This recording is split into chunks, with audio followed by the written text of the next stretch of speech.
இந்திய தேர்தல் ஆணையம் பார்த்திங்கன்னா நள்ளிரவில் வந்து வெற்றி பெற்றதற்கான, அதாவது 18வது மக்களவைத் தேர்தலில் ஒவ்வொரு கட்சிகளும் எத்தனை தொகுதிகளை வந்து வெற்றி அடைஞ்சிருக்காங்கிறது அதிகாரப்பூர்வமாக கொடுத்துருக்காங்க. ஒன்று பார்த்தீங்களே, இந்தியாவோட நள்ளிரவில் சுதந்திரம் கிடைச்சது.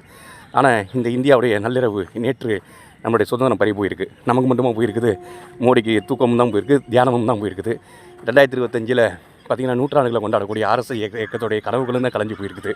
இனிமேல் அவங்க சொல்கிற மாதிரி எதையுமே நிறைவேற்ற முடியாது. ஒரே நாடு ஒரே தேர்தல், இந்திய அரசியலமைப்பு சட்டம், சிஏஏ, அப்புறம் அந்த 3 ஆர்டிக்கல், அதாவது 370 நீக்கிறது, இது மாதிரி எந்த சட்டங்களையும் வந்து பெரும்பான்மை இருக்குன்ட்டு ஆணவத்தோட அகம்பாவத்தோட பார்லிமெண்ட் நடந்துக்க முடியாது. இனிமேல் வந்து அந்தோ ஜீவிகள்னு பார்த்து இடதுசாரிகளை சொல்ல முடியாது. இனிமேல் நடுநடுங்கி தான் பார்லிமெண்ட்டுக்குள்ளே வரும். ஏற்கனவே 9 முறைக்கு மேலே வந்ததில்லை. இனிமேல் எங்கே வர போகிறாரு? எங்கே வந்து மக்களை சந்திக்க போகிறாரு? குளிர்காய்ச்சலில் போத்திட்டு படுத்துக்கிறப்பாருன்னு நினைக்கிறேன்.